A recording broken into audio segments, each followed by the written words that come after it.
নিশাত, কোথায় তুই? কেন, কি হয়েছে? আমি তো বাসায়। শুভ্র বলল, আমার পরিচিত একজন হাসপাতালে ভর্তি, রক্ত লাগবে। তুই না বলেছিলি কারো রক্ত লাগলে রক্ত দিবি?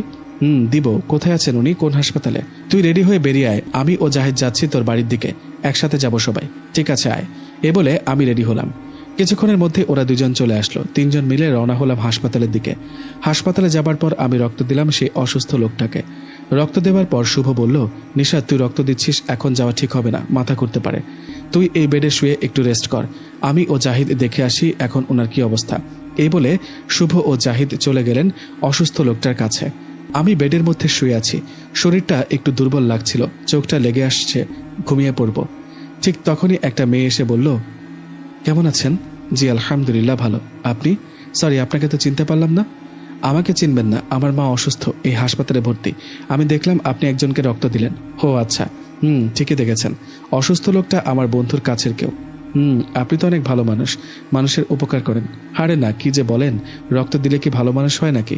এটা আমার না, সবারই কর্তব্য। যাই হোক, বসুন। দাঁড়িয়ে আছেন কেন? না, বসবো না, এখন চলে যাই, আবার দেখা হবে। আসবো আমি, ভালো থাকবেন। এই বলে চলে গেলেন মেয়েটা।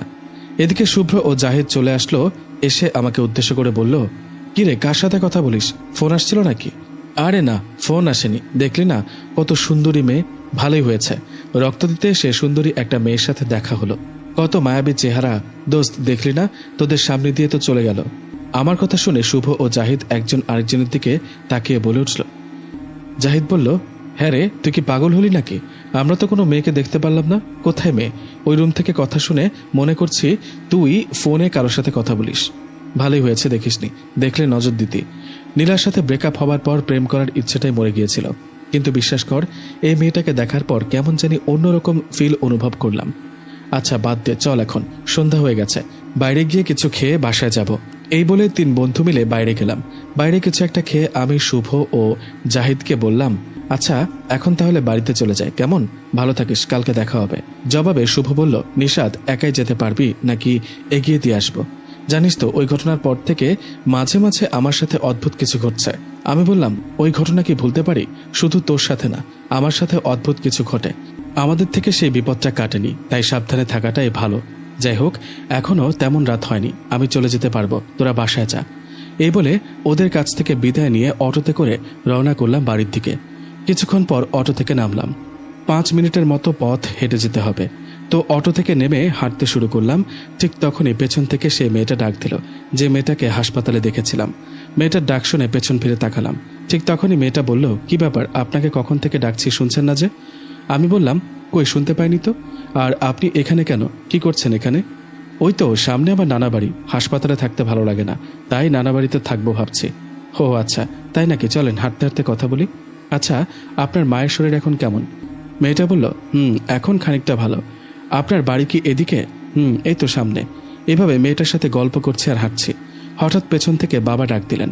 বাবার ডাক শুনে পেছন ফিরে দেখি বাবা হাতে বাজারের ব্যাগ। আমাকে দেখে বলল, কিরে, তোরা কোথা থেকে ফিরলি? পেছন থেকে ডাকছি, শুনছিস না? জবাবে আমি বললাম, বাবা, ওই একটু বাইরে গিয়েছিলাম, বাসায় যাচ্ছি। তখন বাবা বললেন, তা না হয় বুঝলাম, কিন্তু একা একা কার সাথে কথা বলছিস? পেছন থেকে শুনলাম। একা না তো বাবা, ওই যে ওই মেয়েটার সাথে তো কথা বলছিলাম। কোথায় মেয়ে? কার কথা বলছিস? এখানে তো কাউকে দেখছি না। বাবার কথায় অবাক হয়ে মেয়েটার দিকে তাকালাম। আরে সত্যি তো, মেয়েটা কোথায় উধাও হয়ে গেল? এখানেই তো ছিল। আমি কি ভুল দেখলাম? আরে না, আমি তো কথাও বললাম মেয়েটার সাথে। আমাকে চিন্তিত দেখে বাবা বললেন, আরে ভুল দেখেছিস হয়তো, চল চল বাড়িতে চল। বাবার কথায় বাড়িতে চলে গেলাম। কেমন একটা চিন্তা হচ্ছে, আর মেয়েটা কোথায় গেল? তখন হাসপাতালে শুভ্র ও জাহিদ বলেছিল মেয়েটাকে দেখেনি, অথচ মেয়েটার সাথে আমি কথা বলেছি। একটু আগে মেয়েটাকে আবার দেখলাম, কথা বললাম, কিন্তু বাবা দেখলো না। বিষয়টা কেমন যেন অদ্ভুত লাগছে। যাই হোক, সেদিন রাতের বেলা খাবার শেষে ঘুমিয়ে পড়ব, ঠিক তখনই আমার রুমে কাউকে অনুভব করি। আমার মনে হচ্ছিল রুমের মধ্যে কেউ আছে। আমার রুমে আমি কাউকে অনুভব করলাম। কে থাকতে পারে আমার রুমে? বিছানা থেকে উঠে রুমের লাইটটা জ্বালিয়ে ভালো করে দেখলাম রুমে কেউ নেই। মনের ভুল ভেবে শুয়ে পড়লাম। সে রাতে আমি একটা স্বপ্ন দেখলাম। আমি দেখলাম সেই মেয়েটা আমাকে দূর থেকে ডাকছে, কিন্তু কাছে আসছে না। আমি মেয়েটার কাছে যাব, ঠিক তখনই মায়ের প্রচণ্ড চিৎকারে ঘুম ভেঙে যায় আমার। ঘুম ভাঙতে তাড়াহুড়ো করে মায়ের রুমে গিয়ে দেখি মা জ্ঞান হারিয়ে পড়ে আছে। বাবা চেষ্টা করছে মায়ের জ্ঞান ফেরানোর। মায়ের চিৎকারে আশেপাশের বাড়ির অনেকে জেগে গেছে। আমি মায়ের কাছে গিয়ে বাবাকে জিজ্ঞেস করলাম, বাবা, কি হয়েছে মায়ের? জবাবে বাবা বললেন, জানি না, হঠাৎ চিৎকারে উঠে দেখি তোর মা জ্ঞান হারিয়ে পড়ে আছে। বাবার কথা শুনে দুইজনে মিলে মায়ের জ্ঞান ফেরানোর চেষ্টা করলাম। প্রায় 1 ঘন্টা পর জ্ঞান ফিরে মায়ের জ্ঞান ফেরার পর কান্না করতে থাকে। মায়ের চেহারা দেখে মনে হয় অনেক ভয় পেয়েছে। মায়ের কান্না দেখে বাবা জিজ্ঞেস করে, কি হয়েছে, ভয় পেয়েছে নাকি? বলো আমাদের কি হয়েছে, চিৎকারি বা দিলা কেন? বাবার কথায় মা কিছুই বলছে না, শুধু আমার দিকে তাকিয়ে আছে। তখন আমি বাবাকে বললাম, থাক বাবা, জোর করার দরকার নেই, ঘুমিয়ে পড়ো, সকাল হলে শোনা যাবে কি ঘটেছে। যাই হোক, কথা মতো মা বাবা ঘুমিয়ে পড়লেন, আমিও রুমে গিয়ে শুয়ে পড়লাম। সকালবেলা মাকে জিজ্ঞেস করলাম, মা রাতে কি হয়েছিল? জবাবে মা ভয়ে ভয়ে বলে, আর বলিস না বাবা, রাতে তোর বাবা ও আমি ঘুমিয়েছিলাম, হঠাৎ করে আমার ঘুম ভেঙে যায়। ঘুম ভাঙতে দেখি একটা মেয়ে বলতে ভয়ানক দেখতে একটা মেয়েটার চোখগুলো না বাবা সাধারণ মানুষের মতো না, একদম সাদা, আর মুখের এক সাইড পুড়ে গেছে, কয়লার মতো কালো হয়ে গেছে। আমাকে দেখে একটা হাসি দিল। আমি চিৎকার দিতে যাব, ঠিক তখনই সে ভয়ঙ্কর মেয়েটা আমার গলা চেপে ধরে আর বুকের ওপর চড়ে বসে। আমি নড়াচড়া করতে পারছিলাম না। এদিকে নিঃশ্বাস বন্ধ হয়ে আসছে, তাই শরীরের সমস্ত শক্তি দিয়ে সেই মেয়েটাকে ধাক্কা দিয়ে নিচে ফেলে দিয়ে একটা চিৎকার দিই। ঠিক তখনই সেই মেয়েটা কুকুরের রূপ ধারণ করে জানালা দিয়ে পালিয়ে যায়। আর একটা কথা বাবা, মেয়েটা আমাকে একটা কথা বলেছিল। মেয়েটা বলেছিল, প্রতিশোধ নিতে আসছি, তোর বুকের ধনকে কেড়ে নিব, তোর ছেলের লাশ দেখবি, সেই সময় আর বেশি নেই। মায়ের মুখে কথাগুলো শুনে থমকে গেছি। মা যে মেয়েটার বর্ণনা দিল, এরকম ভয়ঙ্কর বর্ণনার মেয়ের কথা আমি জানি। যাই হোক, এসব নিয়ে মাথা না ঘামিয়ে মাকে শান্ত করে বললাম, মা ঠিক হয়ে যাবে, চিন্তা করো না, ভয় পাবার দরকার নেই। ঠিক তখনই আমার ফোনে একটা কল আসলো। শুভ কল করেছে। শুভর কলটা রিসিভ করতে বলে উঠল, দোস্ত জানিস কি হয়েছে? আমি বললাম, কি হয়েছে, কোনো কি সমস্যা? তখন শুভ বলল, হ্যাঁ রে, বড় সমস্যা। কাল রাতে আমার মায়ের সাথে ভয়ানক কিছু ঘটেছে। শুধু আমার মায়ের সাথে না, জাহিদের বাবার সাথেও ঘটেছে। তুই তো জানিস জাহিদের বাবা হার্টের রোগী। ওর বাবা এতটাই ভয় পেয়েছে যে এখন হাসপাতালে ভর্তি। শুভর মুখে কথাটা শুনে যেন মাথায় আকাশ ভেঙে পড়ল।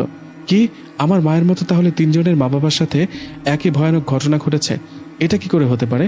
শুভ শোন, জাহিদ ও তুই তাড়াতাড়ি দেখা কর, আমি আসছি। এই বলে 3 বন্ধু একসাথে হলাম। 3 জনের দেখা হতে আমি বলে উঠলাম, তাহলে সে আমাদের পিছু ছাড়েনি, তাই না? আমি জানি এটা ওরই কাজ। শুভ বলল, কার কথা বলছিস তুই? আমি জানি নিশাত কার কথা বলছে। তুই আইয়েনার কথা বলছিস, তাই না? ঠিক। কারণ মা যে বর্ণনা দিয়েছিল তাতে আইয়েনার কথায় মনে হয় মুখের এক সাইড পুড়ে যাওয়া চোখগুলো সাদা। ঠিক বলেছিস, এটা ওরই কাজ, ও আমাদের পিছু ছাড়েনি। এক রাতে আমাদের 3 জনের মা বাবাকে দেখা দিয়েছে। ও ভাবতে পারিস অবস্থাটা কতটা ভয়ানক? আচ্ছা শোন, এই ব্যাপারে যেন কারো বাড়ির কেউ না জানে। আমার মাঝে ভয় পেয়েছে, এটা যেন কোনোভাবেই তোর বাড়ির কেউ না জানে। ওকে, বিষয়টা গোপন রাখ। এরপর যদি কোনোদিন আবারও সে একই ঘটনা ঘটে, তখন কোনো হুজুর বা কবিরাজের বাড়ি যাব। এই বলে যে যার বাড়িতে চলে গেলাম। শুভ ও সাগরের কাছ থেকে বিদায় নিয়ে তাড়াতাড়ি বাড়িতে চলে গেলাম। ভেবেছিলাম মায়ের সাথে মনে হয় আর কোনো সমস্যা হবে না, কিন্তু পরপর 3টা রাতে মা ভয় পেতেন। শুধু আমার মা না, শুভ ও জাহিদের বাবা সবারই একই অবস্থা। এবার কোনো এক হুজুরের কাছে যেতে হবে, তাই বাড়ি থেকে রওনা দিলাম শুভ ও জাহিদের সাথে দেখা করতে। ওদের সাথে দেখা করে সবাই মিলে একসাথে যাব হুজুরের বাড়িতে। যাই হোক, বাড়ি থেকে বের হবার পর রাস্তায় সেই মেয়েটার সাথে দেখা হয়। দেখা হতে মেয়েটা আমার দিকে তাকিয়ে বলে, কি খবর আপনার, কেমন আছেন? ভালো না, আমার মায়ের সাথে রাতে অদ্ভুত ভয়ানক কিছু ঘটেছে, তাই হুজুরের বাড়িতে যাচ্ছি। ওহ তাই বুঝি, ঠিক আছে যান, পরে দেখা হবে, তখন কথা বলবো। আচ্ছা শোনেন, 2-3 দিন আগে আমি আপনাকে স্বপ্নে দেখেছি। আমি দেখেছি আপনি দূর থেকে আমাকে ডাকছেন, কিন্তু কাছে আসছেন না। তাই নাকি? কি জানি, ওটা তো স্বপ্ন ছিল আপনার। এখন যান, পরে আসবো আপনার সাথে দেখা করতে। এই বলে মেয়েটা চলে গেল। আমিও চলে গেলাম শুভ ও জাহিদের কাছে। ওদের কাছে যাবার পর 3 জন মিলে একজন হুজুরের কাছে গেলাম। হুজুর জিন ভূত তাড়ানোর জন্য বেশ নাম করা। যাই হোক, হুজুরের বাড়িতে যাবার পর হুজুর আমাদের কাছ থেকে সব সমস্যা শুনলেন। শুনে উনি আমাদের 3 জনকেই বললেন, সমস্যাটা তোমাদের জন্যই হয়েছে। আশা করি বিষয়টা বুঝতে পেরেছ। তোমরা যার ক্ষতি করেছ তার কোনো আত্মীয় হয়তো তোমাদের মা বাবাকে ভয় দেখাচ্ছে। যাই হোক, আমি এখন কিছু কাজ করে দিচ্ছি, এগুলো নিয়ে যাও। এরপরও যদি কোনো সমস্যা হয় তাহলে অন্য পদক্ষেপ নিব। এখন তোমরা চলে যাও। হুজুরের কথা মতো জিনিসগুলো নিয়ে চলে যাচ্ছিলাম, তখন হুজুর আমাকে ডাক দিয়ে বললেন, নিশাত শোনো, তোমার সাথে একটা কথা আছে। শুভ, তুমি ও জাহিদ বাইরে অপেক্ষা করো, আমি নিশাদের সাথে একটু কথা বলি। হুজুরের কথা জাহিদ ও শুভ বাইরে গেলেন। তখন হুজুর আমাকে অবাক করা একটা কথা বললেন। হুজুর বললেন, নিশাত তুমি কি জানো কিছুদিন ধরে তোমার সাথে যে মেয়েটার দেখা হয় সে কে? কেউ জানি না তো। তখন হুজুর বললেন, সেই মেয়েটা কোনো মানুষ না, মেয়েটা জিন জাতি। আমরা যাকে পড়ি বলি, ওই মেয়েটা পড়ি। হুজুরের মুখে কথাটা শুনে আমি বললাম, কি, মেয়েটা মানুষ নয়? এ আমি কি শুনলাম? তাই তো বলি, মেয়েটাকে আমি দেখি, অন্য কেউ দেখতে পায় না কেন? যাই হোক, তখন হুজুরের কাছ থেকে বিদায় নিয়ে বাড়ির দিকে রওনা করলাম। পথে শুভ ও জাহিদ জিজ্ঞেস করলো, নিশাত, হুজুর তোকে কি বললো রে আলাদাভাবে? তখন ওদেরকে কথা ঘুরিয়ে বললাম, না তেমন কিছু না, উনি একটা আমল শিখিয়ে দিলেন, বললেন বেশি সমস্যা হলে এই আমলটা করবে। এই বলে আমি বাড়িতে চলে গেলাম। শুভ ও জাহিদ তারাও চলে গেল। সেদিন রাতের ঘটনা, ঘুমানোর প্ল্যান করছি, ঠিক তখনই হঠাৎ আমার পাশে সেই মেয়েটাকে লক্ষ্য করি। মেয়েটা আমার দিকে অপলক দৃষ্টিতে তাকিয়ে আছে। মেয়েটাকে দেখে এক লাফে বিছানার উপর উঠে বসি। বিছানায় বসে বলে উঠি, আরে আরে আপনি আপনি এখানে কি করেন? আমার রুমে কেন, কিভাবে আসলেন? তখন মেয়েটা বলল, অনেক কষ্টে আপনার বাসা খুঁজে পেলাম, এসে দেখি দরজা খোলা, তাই ভিতরে চলে আসলাম। মেয়েটার কথা শুনে বললাম, ও আচ্ছা তাই না, হয়েছে, অনেক অভিনয় করেছেন, এখন আসল কারণটা বলেন তো, কি চান আমার কাছে? কি চাই মানে? আমি তো গল্প করতে আসলাম। এই চুপ, আমি আজকে হুজুরের বাড়িতে গিয়েছিলাম, জানেন তো তাই না? হুজুর সব বলেছে আমাকে। ও আচ্ছা, আমি জিন জাতি মানে পড়ি, এটা জেনে গেছো তাই না? তাই তাহলে আমাকে দেখে ভয় করছে না? না, ভয় করে না। তাই নাকি? কেন? আপনি তো সুন্দর দেখতে, তাই আপনি কি পেতনি বা ডাইনি নাকি যে ভয় পাবো? ও আচ্ছা, তাহলে সুন্দর চেহারা পাল্টে ডাইনি রূপ ধারণ করি? আরে না না, ওরকম দেখে আবার ভয়ে জ্ঞান হারাতে পারি। ভীতু। আচ্ছা, নাম কি আপনার? আমার নাম ইকরা। এভাবে পরীর সাথে গল্প করছিলাম, হঠাৎ করে পাশের রুমের থেকে বাবা বলে উঠল, নিশাত, কার সাথে কথা বলিস এত রাতে? বাবার কথার জবাবে আমি বলি, না বাবা, কারোর সাথে না, ফোনে কথা বলছিলাম। এই বলে পড়ি মানে ইকরাকে বললাম, তুমি এখন চলে যাও, মা বাবা কেউ দেখলে সমস্যা হবে। আমার কথা ইকরা চলে গেল, আমি ঘুমিয়ে পড়লাম। এভাবে কেটে গেল 7টা দিন। এই 7 দিনে আমাদের সাথে কারো কিছু ঘটেনি, কিন্তু এখন জাহিদের সাথে সমস্যা শুরু হয়েছে।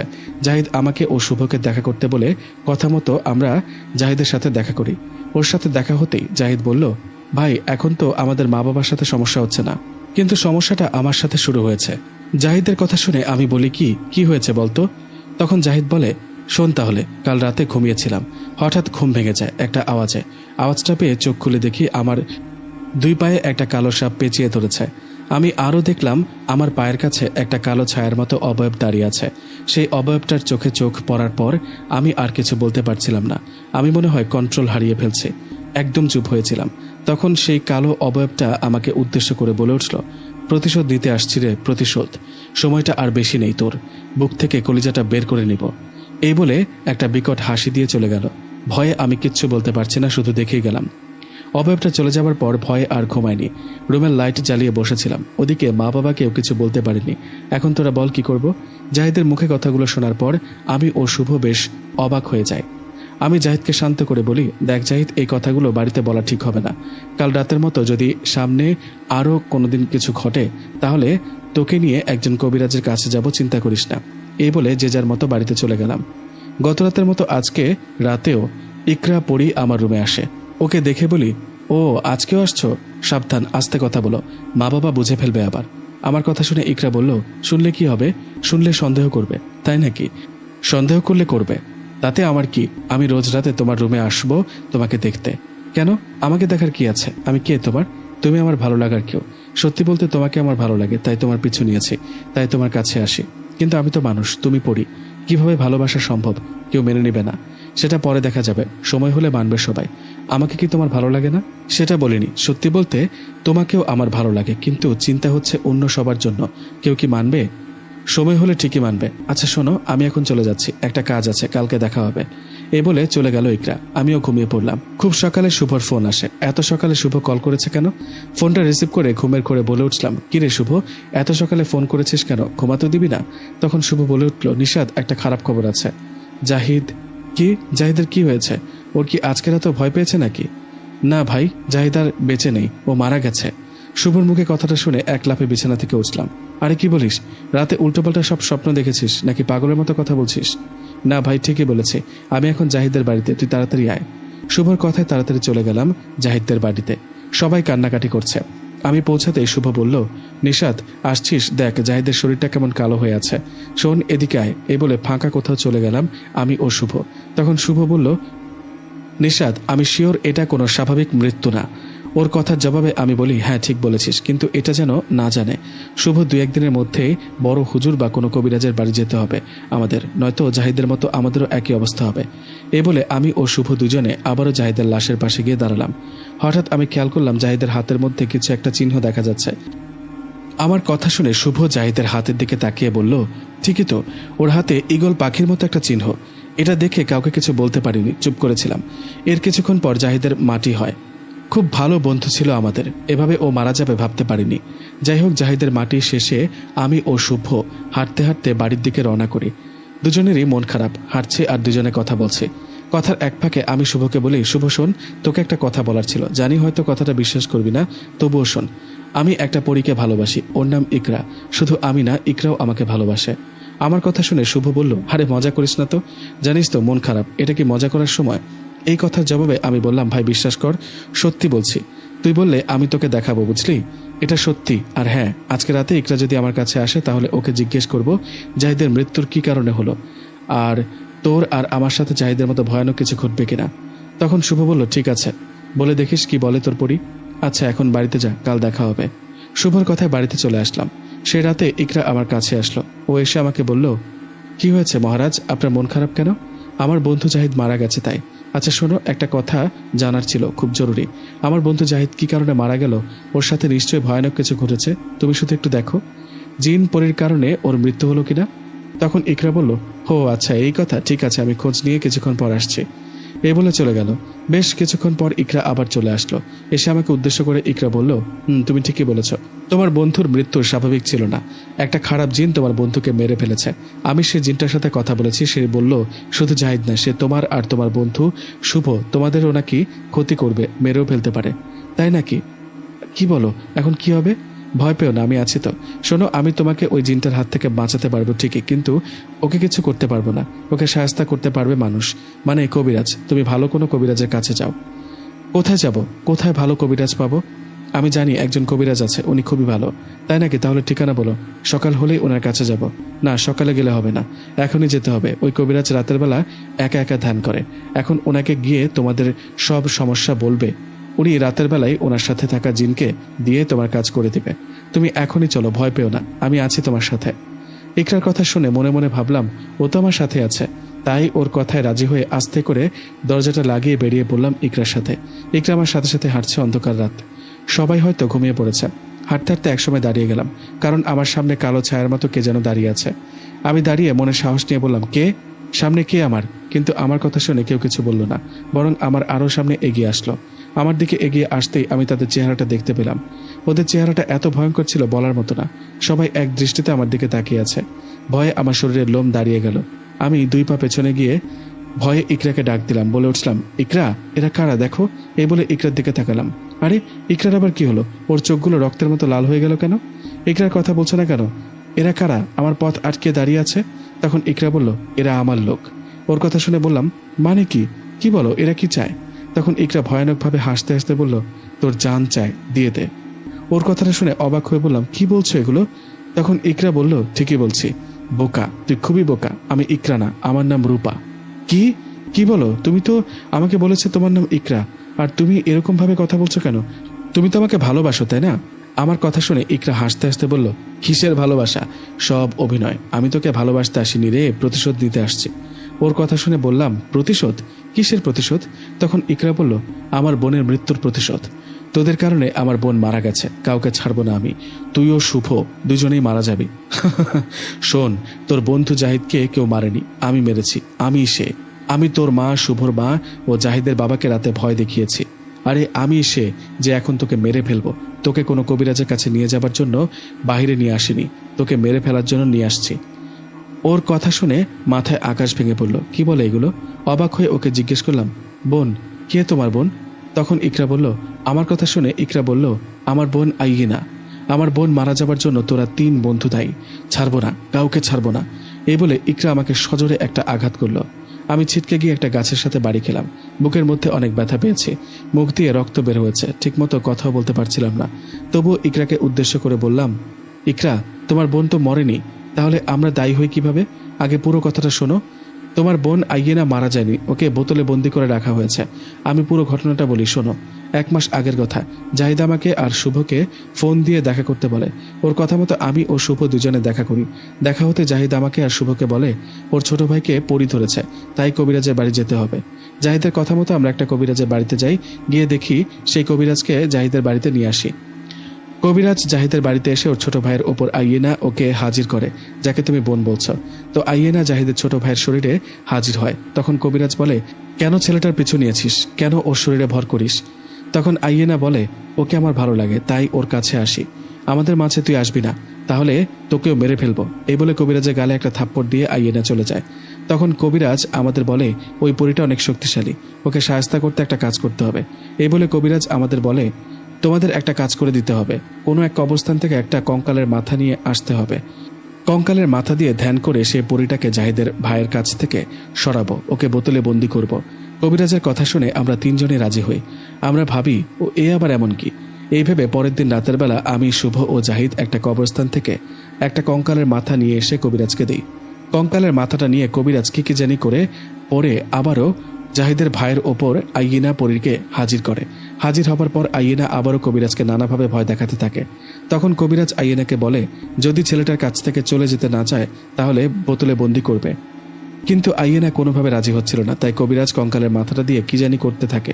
শেষমেশ আইয়েনা ছেলেটাকে ছেড়ে যেতে রাজি হয়, অনেক অনুরোধ করতে থাকে, কিন্তু কবিরাজ আর কোনো কথা না শুনে আইয়েনাকে বোতলে বন্দি করে। পরে তাকে বাড়ির পেছনে বাগানে পুঁতে রাখা হয়। এই ঘটনার 2 দিন পর আমরা জানতে পারি সেই কবিরাজ আসলে ভালো না, কালো জাদু করে।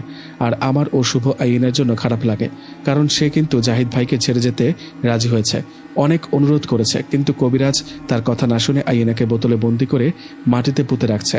বিষয়টা আমার ও শুভর ভালো লাগেনি, তাই আমি আর শুভ চিন্তা করি, যা হবার হবে, আমরা আইয়েনাকে বোতল বন্দি থেকে মুক্ত করব। এইভাবে আমরা বাগানে গিয়ে মাটি খুঁড়তে থাকি, কিন্তু সেখানে কোনো বোতল ছিল না। সে কবিরাজ আমাদের ধোঁকা দিয়ে কবিরাজ বোতল মাটি থেকে তুলে নিয়ে পালিয়েছে। এটাই হলো আসল কাহিনী।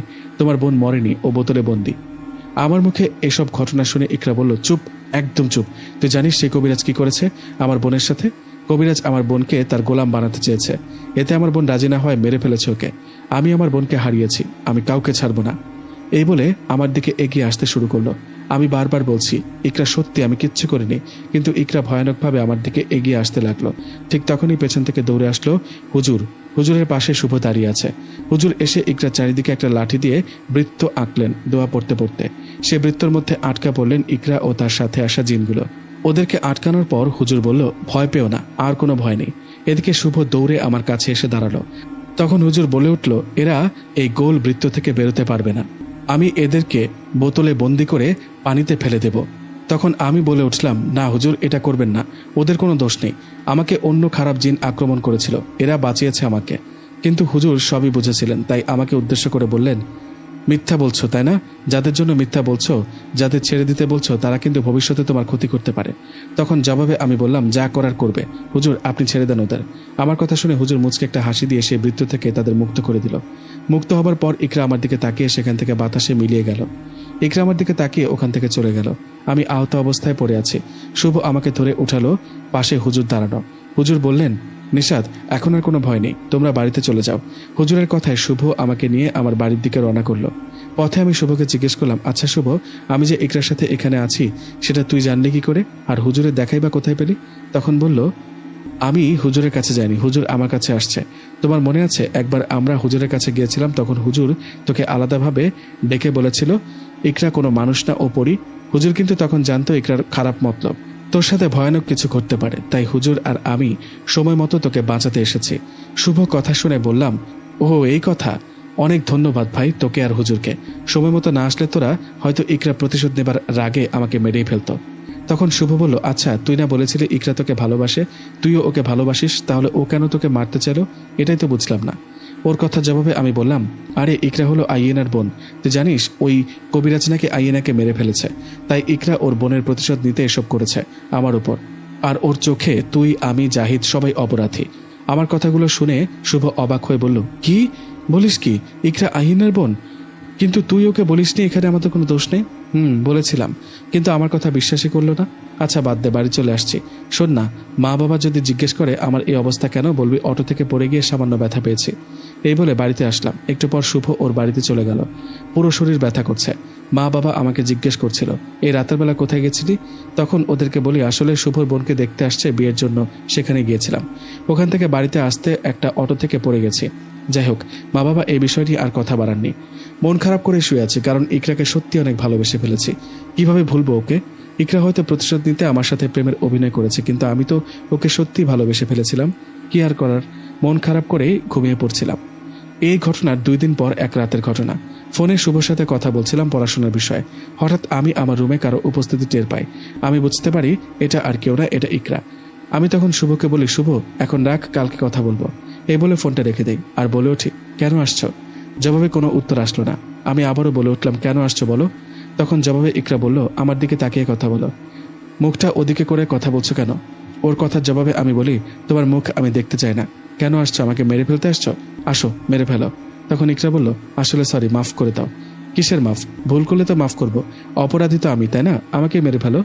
না, আমি বুঝতে পারছি আমার বোন মারা যাবার জন্য তুমি দায়ী না। কি করব বলো? আমার বোনকে আমি অনেক ভালোবাসতাম, তাই প্রতিশোধ নেবার জন্য অন্ধ ছিলাম। মাফ করে দাও। মাফ চাওয়া হয়েছে, এখন চলে যাও। আর কি চাও আমার কাছে? তোমাকে। মানে? মানে তোমার ভালোবাসা চাই। কিসের ভালোবাসা? আমি তোমাকে ভালোবাসি না, তাই নাকি? আমাকে ভালো না বাসলে সেদিন হুজুরের কাছ থেকে আমাকে বাঁচালে কেন? তখন ভালোবেসেছিলাম, কিন্তু এখন আর বাসি না। কষ্ট দিয়েছো তুমি, বারবার কষ্ট পেতে চাই না, বুঝেছো তুমি?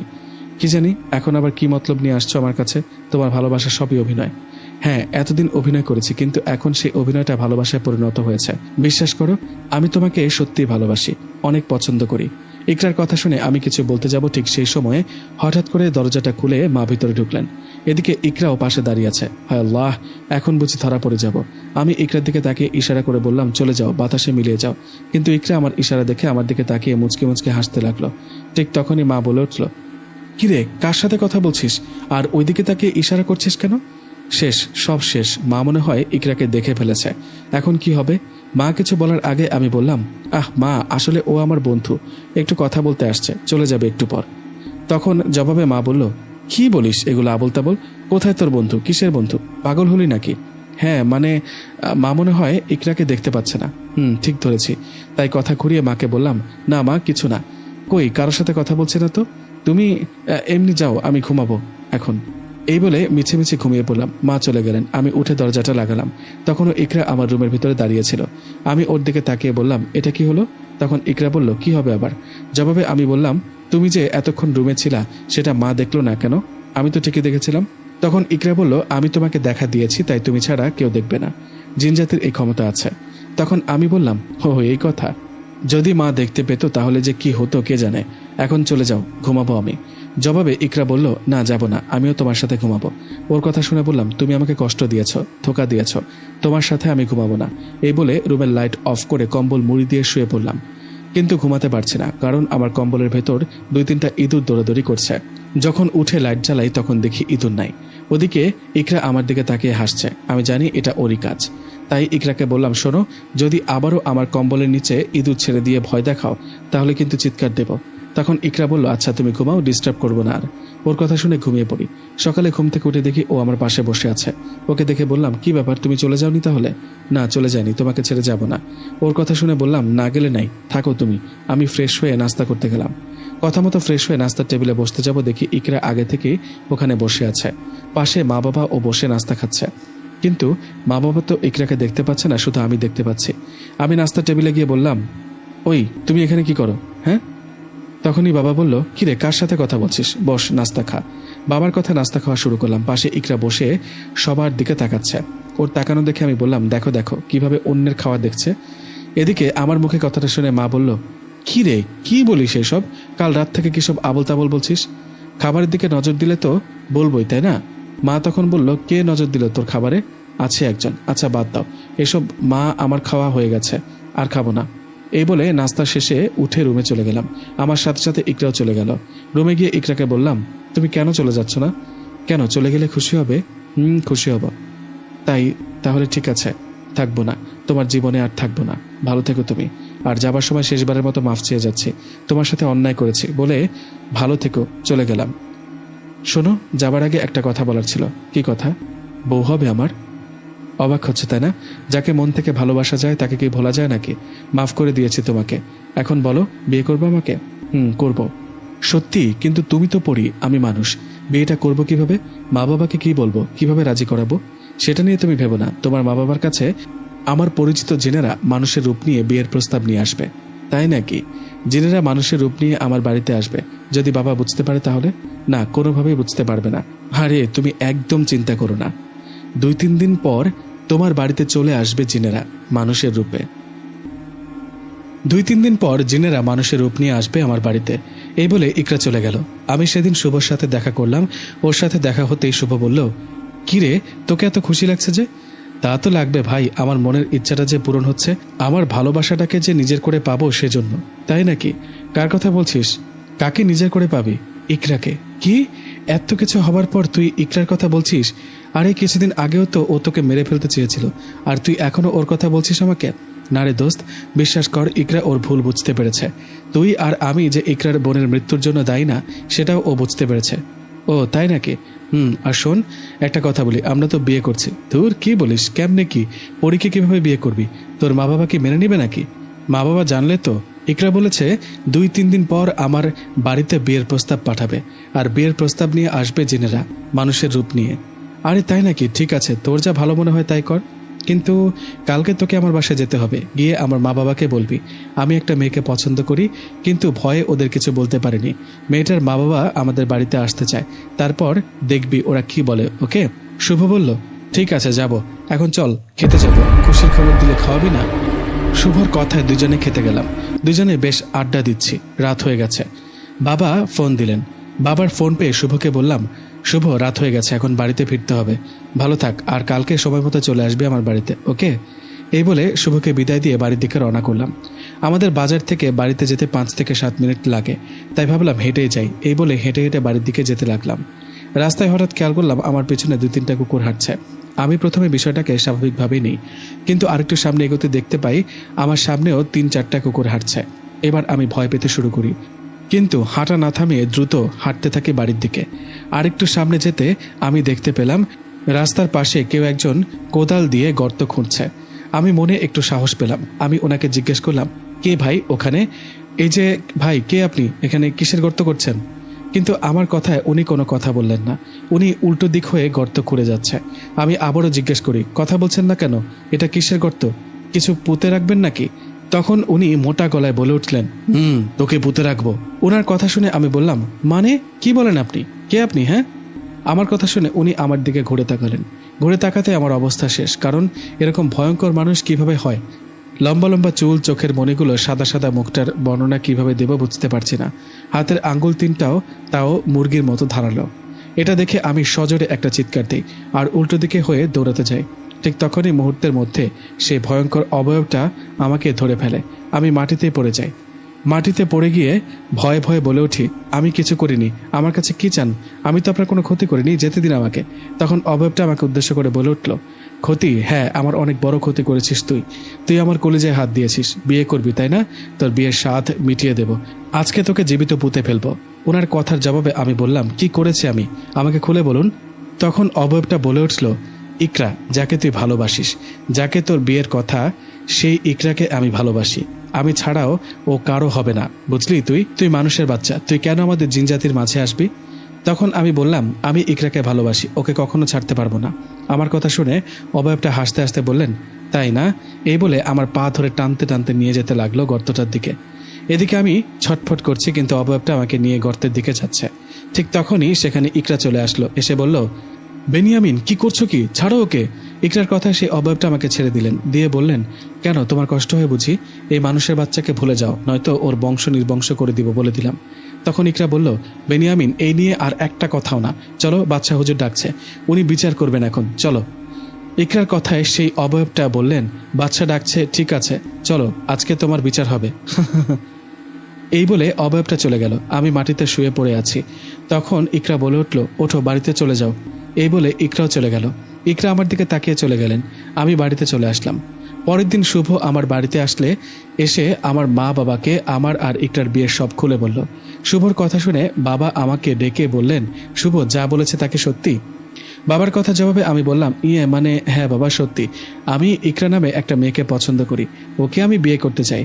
আমার কথা শুনে বাবা ধমক দিয়ে বললেন, হয়েছে হয়েছে, চুপ কর এখন, তোর সাথে কথা বলে লাভ নেই, ওই মেয়ের বাবা মায়ের সাথে কথা বলতে হবে। বাবার কথা শুনে আমি বললাম, ইকরার বাবা মা ও ইকরা কাল পরশু হয়তো আমাদের বাড়িতে আসবেন। আমার কথার জবাবে বাবা বললেন, ওহ, তলে তলে তাহলে এতদূর চলে গিয়েছিস, তাই না? ওকে আসুক, আমি ওনার সাথে কথা বলবো। বাবার কথাগুলো শুনে আমি ও শুভ চলে গেলাম আমার রুমে। সেখানে গিয়ে শুভকে বললাম, শুভ, একটা সমস্যা হয়েছে রে। ইকরাকে একটা জিন পছন্দ করে। জানিস, কাল রাতে আমাকে মারতে এসেছিল জিনটা, কিন্তু ইকরা এসে বাধা দেয়। তখন শুভ বলল, কি বলিস? তাহলে তো সমস্যা। যদি সেই জিনটা পরে বিয়েতে বাধা দেয় তখন কি হবে? ওর কথার জবাবে বললাম, সেটাই চিন্তা হচ্ছে। ইকরা তাদের জিনের বাদশার কাছে এ নিয়ে বিচার দিয়েছে, জানি না কি হবে। ইকরা কি আমার জীবনে ফিরবে নাকি ফিরবে না জানি না।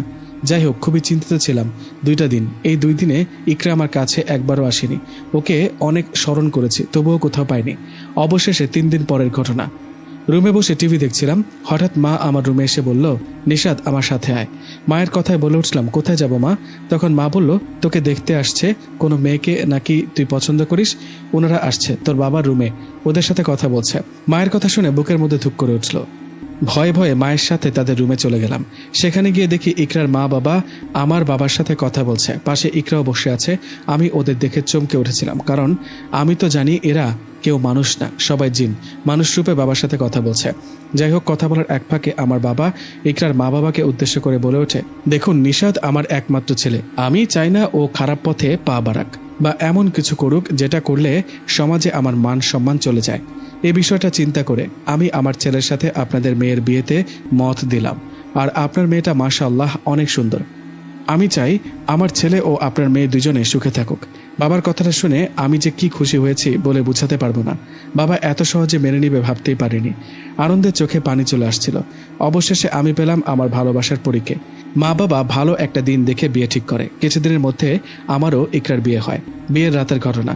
বিয়েটা হয় ঘরোয়াভাবে। বিয়ে করে নিয়ে আসার পর ইকরা বাসর ঘরে বউ সেজে বসে আছে। আমি দরজাটা লাগিয়ে আস্তে আস্তে ইকরার পাশে এসে বসলাম। ইকরা তখন আমার দিকে তাকিয়ে মুচকে একটা হাসি দিল। আমি ইকরার দিকে তাকিয়ে বললাম, বাহ, মানুষের মতো সুন্দর লাগছে। এটা শুনে ইকরা বলল, এটা কেমন কথা? সবাই তো প্রশংসা করে বলে, বাহ, তোমাকে পরীর মতো সুন্দর লাগছে, আর তুমি কি করলা? কি বললা এটা? সেটা মানুষকে বলতে হয়। তুমি তো সত্যিই পরী, আসল পরী, তাই তোমাকে মানুষের মতো সুন্দর বললাম। ও তাই না? তা আমার মানুষ বর, দূরে বসে আছো কেন? হ্যাঁ, দূরে থাকাই ভালো। জানো না ভূতের কাছে যেতে নেই? কি, আমি ভূত? তা নয়তো কি, পেতনি? পেতনি তাই না? দাঁড়াও, আজকে তোমার ঘাড় মটকাবো। তাই নাকি? কাছে পেলে তো আমি তোমার কাছে যাব না? তাই বুঝি? দেখি তুমি পালাও কি করে। এই বলে ইকরা আমার কাছাকাছি আসতে লাগলো। আমি চিন্তা করলাম উঠে পালাবো, কিন্তু না, আমি তো নড়াচড়া করতে পারছি না। হঠাৎ কি হলো আমার? এসব নিশ্চয়ই ইকরার কাজ। নড়াচড়া করতে না পেরে ইকরাকে বললাম, ওই কাছে আসবে না বললাম। তখন ইকরা বলল, কাছে আসলে কি করবা শুনি? জবাবে আমি বললাম, কবিরাজ ডাকবো। এটা শুনে ও বলল, তাই কবিরাজ ডাকবে? ওকে ডাকো। এই বলে আমার অনেক কাছাকাছি এসে দাঁড়ালো। তখন আমি ওকে বললাম, একটা কথা বলার ছিল। জবাবে ইকরা বলল, কি কথা বলো? ওর কথার জবাবে বললাম, আমার ভুল হয়েছে, ক্ষমা করে দেন। এই কথাটা শুনে বলল, পাগল একটা। আমি বললাম, তোমার জন্য পাগল। উফ, অবশেষে তোমাকে আপন করে পেলাম, কিন্তু ভয় হচ্ছে কখনো তোমাকে হারিয়ে ফেলবো না তো। ভয় হয় যদি তোমাকে পছন্দ করে সেই জিনটা আমার কাছ থেকে তোমাকে ছিনিয়ে নিতে চায়, তখন কি করব আমি? তখন ইকরা বলল, এটা নিয়ে চিন্তা করো না, ও আর কখনো আসবে না আমাদের মাঝে, কারণ বাদশাহ হুজুর নিষেধ করেছে আমাকে। আর আমি আর কি? তখন ইকরা বলল, আর আমাকে আমাদের রাজ্য থেকে বের করে দেওয়া হয়েছে। ওর কথাটা শুনে বললাম, কি? কিন্তু কেন? তখন ইকরা বলল, আমার কথা শুনে ইকরা বলল, আমাকে জিনদের রাজ্য থেকে বের করে দেওয়া হয়েছে। ওর কথা শুনে বললাম, কিন্তু কেন? জবাবে তখন ইকরা বলল, তোমাকে বিয়ে করার জন্য এটা হয়েছে। আমাদের জিনের বাদশা আমাকে বলেছিল, জিন হয়ে মানুষকে বিয়ে করা নিয়মের বাইরে, এটা কেউ মানবে না। যদি কথার বিরুদ্ধে গিয়ে বিয়ে করো তাহলে আর কখনো এই জিনের রাজ্যে আসতে পারবে না, চিরদিনের জন্য চলে যেতে হবে। এসব জেনে বুঝে আমি জিনদের রাজ্য থেকে একেবারে চলে আসছি। ইকরার মুখে কথাগুলো শুনে মনটা খারাপ হয়ে গেল। তখন ইকরাকে বললাম, আমার জন্য কেন এটা করলে তুমি? তুমি এত ভালোবাসো আমাকে, তোমার এই ভালোবাসার প্রতিদান আমি দেব, অনেক আদরে রাখবো তোমায়। ইকরা শোনো। বলো। তুমি যে পড়ি এটা যেন ভুলেও আমার পরিবারের কেউ না জানে, কোনো অস্বাভাবিক কাজ করবে না। আমার মা বাবা যদি কখনো বুঝতে পারে তুমি মানুষ না, তাহলে কিন্তু ঝামেলা হতে পারে। ঠিক আছে, বুঝতে পারবে না। এভাবে কেটে গেল 2টা বছর। এই 2 বছর দুজনে বেশ ভালো ছিলাম। মা বাবা বুঝতে পারছে কিনা এটা জানি না, সেটা মনে হয় ইকরার বিষয়ে কিছু জানে না। যাই হোক, 2 বছর পর একদিনের ঘটনা। মা আমাকে ডেকে বলল, নিশাত, তোর নানা বাড়ি থেকে একটু ঘুরে আয় তো, তোর নানির শরীরটা নাকি ভালো না। মায়ের কথা রাজি হয়ে চলে গেলাম নানা বাড়িতে। সেখানে বেশ কিছুক্ষণ সময় কাটালাম। নানা বাড়ি থেকে বিকেলে যখন বাড়ি ফিরলাম তখন খেয়াল করলাম মা বাবা কেমন করে জানি আমার দিকে তাকাচ্ছে। এদিকে ইকরাও বাড়িতে নাই। ইকরাকে না দেখে মাকে ডাক দিয়ে বললাম, মা ইকরাকে দেখছি না, ডাকো তো, ও কোথায়? আমার কথা শুনে মা বাবার দিকে তাকিয়ে চুপ করে রইলেন। আমি আবারও মাকে বললাম, কি হলো, কিছু বলছো না কেন মা? ইকরার কি কিছু হয়েছে? তখন মা বলে উঠলো, মানে কথাটা তুই কিভাবে নিবি জানি না, কিন্তু তোকে মেনে নিতে হবে। মায়ের কথা জবাবে বললাম, কি মেনে নিব? বলো কি হয়েছে, খুলে বলো। মা তখন বলল, ইকরা, আসলে আমি খেয়াল করে দেখেছি ইকরার মাঝে কিছু অস্বাভাবিক কাজকর্ম আছে, তাই সন্দেহ হয়। পরে তোর বাবা আর আমি গোপনে একজন কবিরাজের কাছে যাই। পরে সেই কবিরাজের মাধ্যমে জানতে পারি ইকরা কোনো মানুষ না, ইকরা জিন জাতি ও পরি। তুই বেঁচে গেছিস বাবা, ও মানুষের রূপ নিয়ে তোর সাথে ছিল এতদিন, হয়তো খারাপ কোনো মতলব আছে তোর ক্ষতি করত। মায়ের মুখে কথাগুলো শুনে বললাম, সত্যি বলতে তোমাদের এতদিন বলিনি, ইকরা পরি, এটা আমি আগে থেকে জানতাম, জেনে শুনে বিয়ে করেছি। আমার মুখে কথাটা শুনে বাবা মা আমার দিকে তাকিয়ে বলে উঠল, কি তুই জেনে শুনে বিয়ে করেছিস? হ্যাঁ বাবা, আমি জেনে শুনে বিয়ে করেছি। তোমরা জানো না ইকরা আমার কোনো ক্ষতি করবে না, ও আমার জন্য জিনদের রাজ্য ছেড়ে আমাদের কাছে চলে আসছে। আমার কথাগুলো শুনে মা কাঁদতে লাগলেন আর বলতে লাগলেন, এসব কথা কেন এতদিন আমাদের বলিসনি, তাহলে আমরা এটা করতাম না। মায়ের কথা জবাবে বললাম, কোন সব করতাম না মা? কি হয়েছে বলো তো আমাকে, আমার কেমন জানি লাগছে। ইকরা ঠিক আছে তো? না, ইকরা ঠিক নেই। তোকে ইচ্ছে করে তোর নানা বাড়িতে পাঠিয়েছে আমি। তুই তোর নানা বাড়ি যাবার পর আমরা একজন কবিরাজকে নিয়ে আসি বাড়িতে। কবিরাজ এসে ইকরাকে বলে এখান থেকে চলে যেতে, কিন্তু ইকরা তোকে ছেড়ে যেতে কোনোভাবেই রাজি হচ্ছিল না। কোনো উপায় না পেয়ে কবিরাজ ইকরাকে বোতলবন্দি করে ফেলে। কি বললাম মা? আমার ইকরা বোতলে বন্দি? কোথায় ও? তোমরা এটা ঠিক করনি। আমার ইকরাকে এখনই চাই আমার। কোথায় ও বলো আমাকে, আমি পাগল হয়ে যাব। কোথায় ও? তখন বাবা মাথা নিচু করে বলল, ইকরাকে তুই আর কখনোই পাবি না, কারণ কবিরাজ ইকরাকে বোতলবন্দি করে সেই বোতল নদীতে ফেলে দিয়েছে। না, এটা হতে পারে না, বিশ্বাস করি না আমি। ইকরা কোথায় তুমি? বাবার কথাটা শুনে চিৎকার দিয়ে জ্ঞান হারিয়ে ফেলি। ইকরাকে বোতলে বন্দি করে নদীতে ফেলে দেওয়া হয়েছে। এটা শুনে নিজেকে আটকে রাখতে পারিনি, জ্ঞান হারিয়ে ফেলি আমি। জ্ঞান হারানোর কিছুক্ষণ পর মা বাবা জ্ঞান ফেরান আমার। জ্ঞান ফিরতে আমি কোনো কথা না বলে একটা দৌড়তেই নদীর পাড়ের দিকে। আমার পেছনে মা বাবা ও আশেপাশের মানুষজন দৌড়াতে থাকে। ইকরা আমার ভালোবাসা, ওকে আমি হারাতে পারবো না।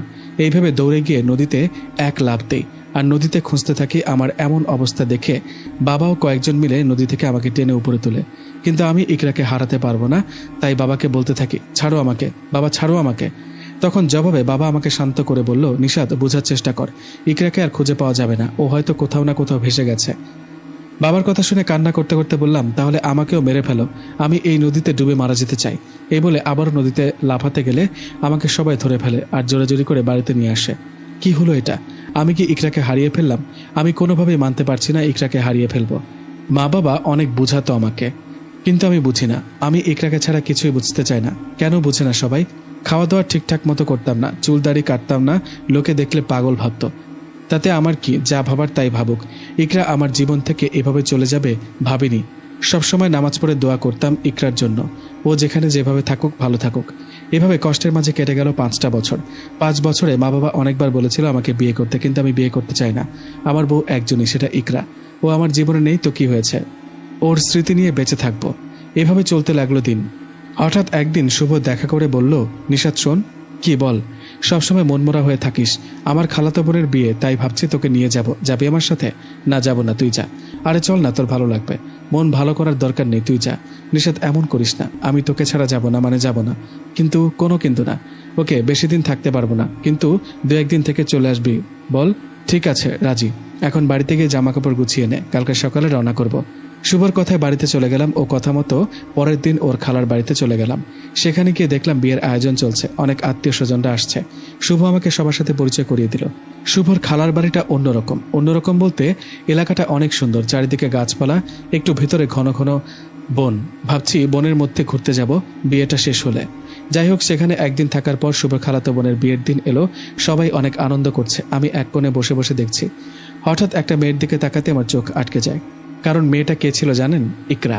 মানে এটা কিভাবে হতে পারে? ওকে দেখে দৌড় দিয়ে শুভর কাছে যাই, গিয়ে শুভকে বলি, শুভ তাড়াতাড়ি চল, এক্ষুনি চল। উফ ভাই, আমি পেয়েছি, আমার ইকরার দেখা পেয়েছি। আমার কথা শুনে শুভ কিছু না বলে আমার সাথে চলে আসে। আমি যেখানে ইকরাকে দেখেছি সেখানে খুঁজতে থাকি, কিন্তু ইকরাকে কোথাও পাই না। আরে কোথায় গেল? একটু আগেই তো ওকে এখানে দেখলাম। আমার এই অবস্থা দেখে শুভ বলল, নিশাদ, আমার মনে হয় তুই ভুল দেখেছিস। সবসময় ইকরাকে নিয়ে ভাবিস তো, তাই হয়তো। ওর কথার জবাবে আমি বললাম, বিশ্বাস কর, আমি নিজ চোখে একটু আগে ওকে এখানে দেখেছি। তুই চল আমরা বিয়ে বাড়িটা ঘুরে দেখি, নিশ্চয়ই ও আশেপাশে কোথাও আছে।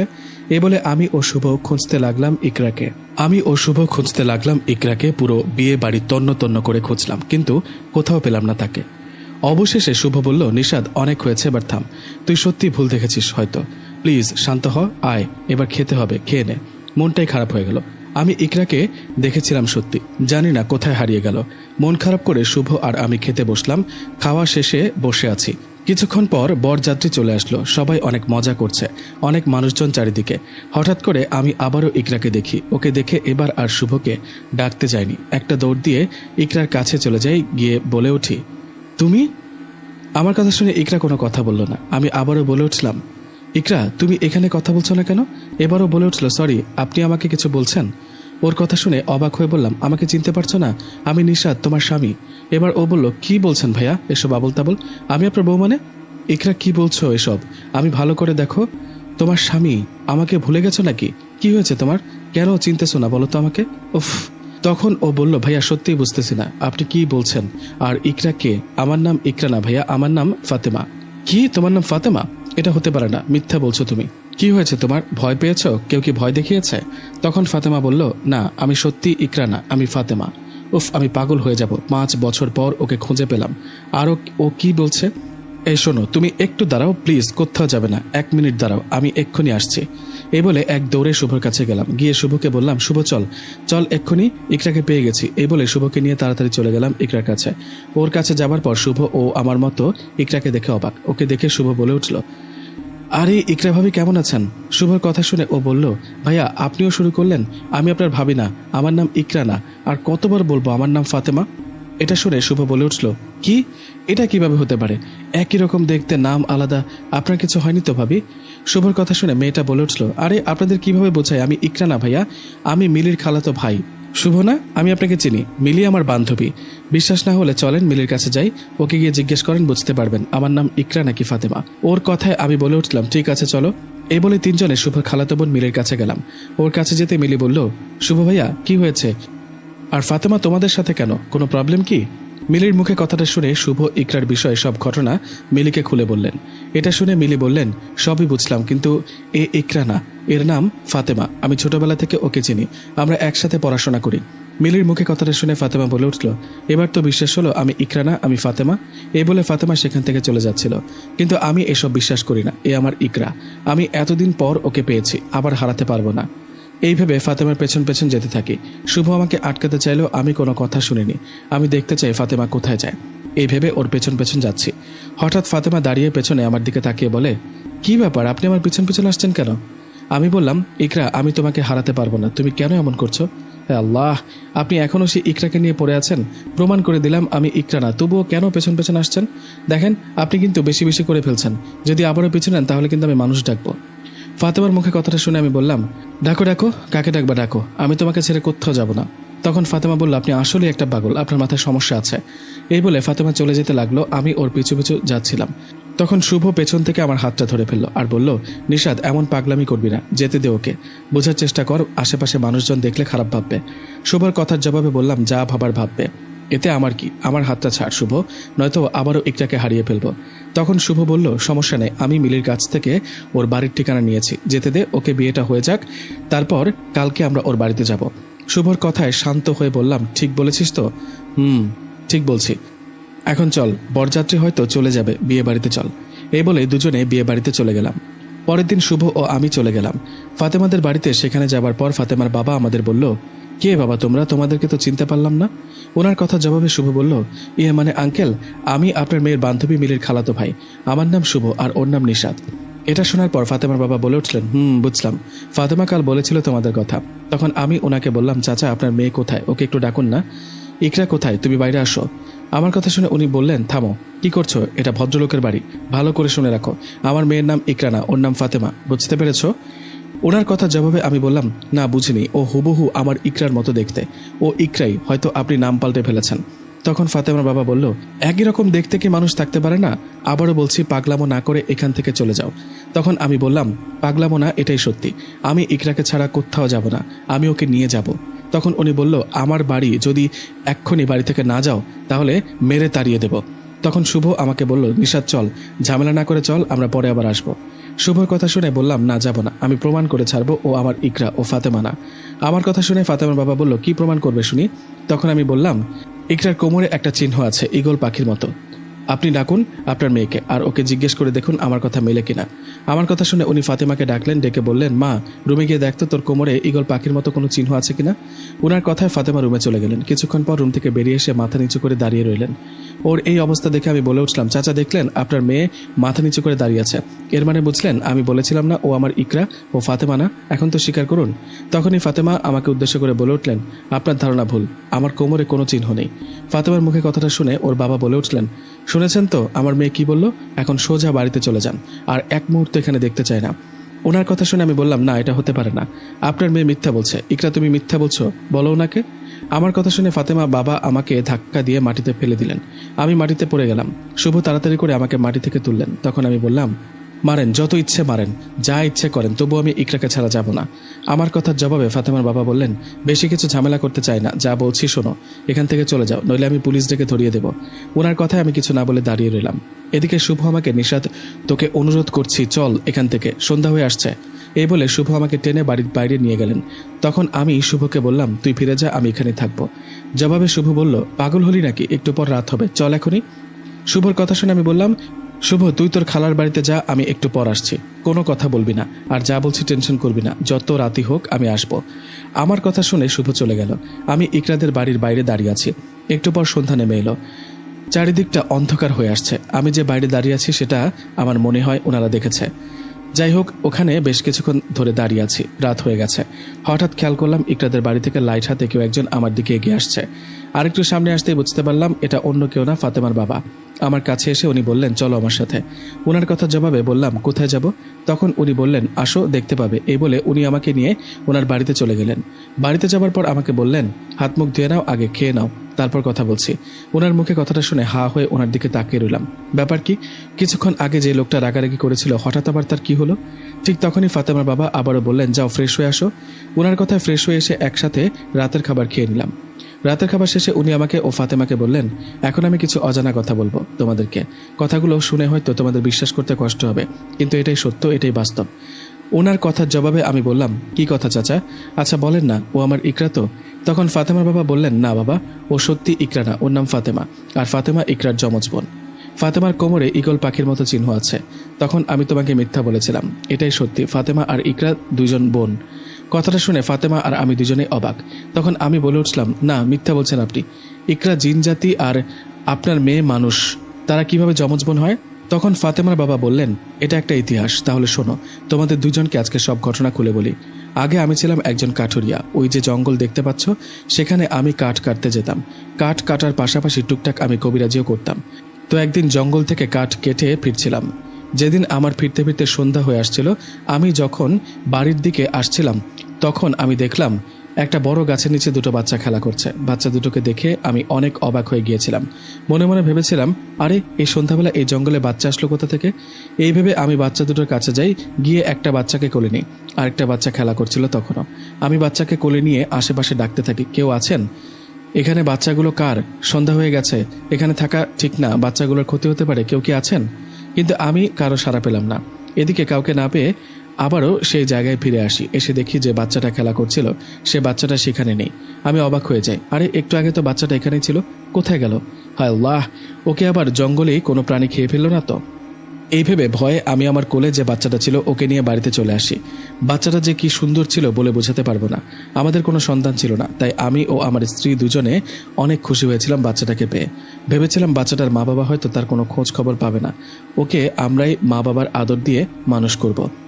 সেই রাতে ঘুমের মধ্যে আমি একটা স্বপ্ন দেখলাম। আমি দেখলাম সুন্দর দেখতে একজন লোক আমার কাছে এসে বলছে, ভাই আপনি আজকে যে বাচ্চাটাকে জঙ্গল থেকে নিয়ে আসছেন সেটা আসলে আমার বাচ্চা, ও মানুষ না, আমরা জিন জাতি।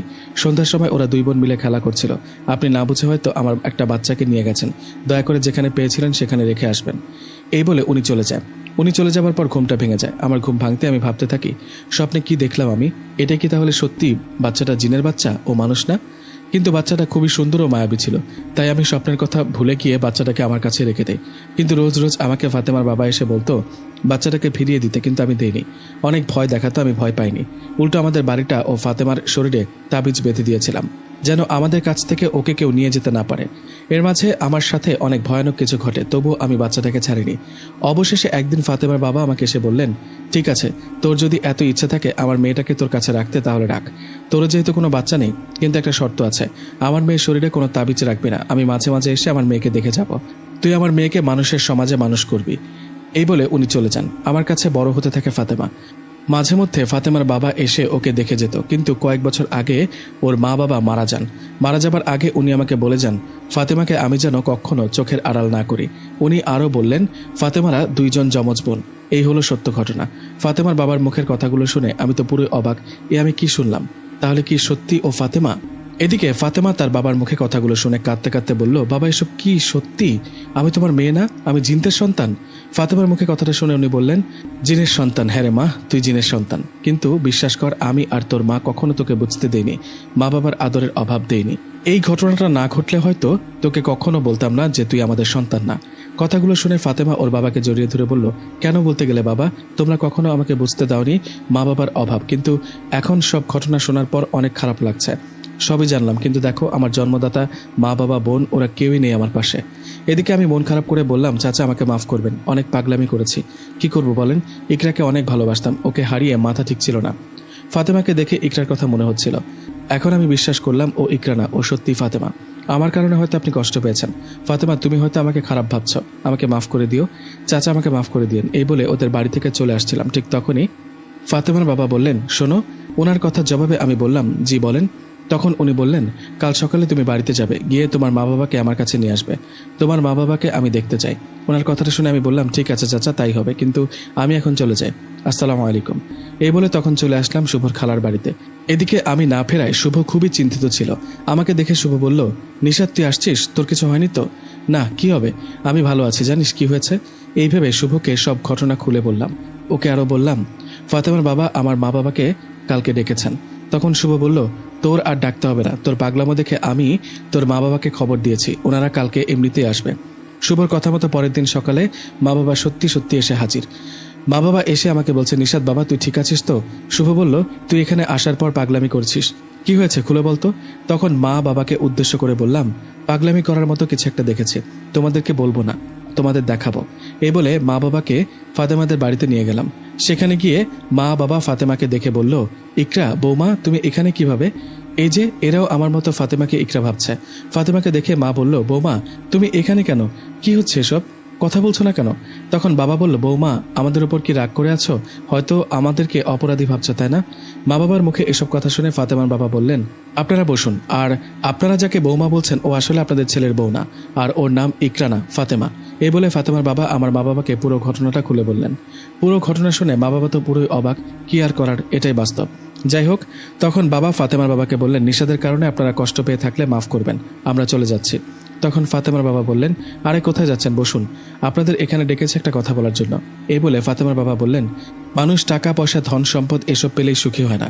সুখী হতে হলে এসবের পাশাপাশি ভালোবাসা লাগে, মায়া লাগে, মমতা লাগে। সত্যিকারের ভালোবাসা কাকে বলে সেটা আমি নিশাদের মাঝে দেখেছি।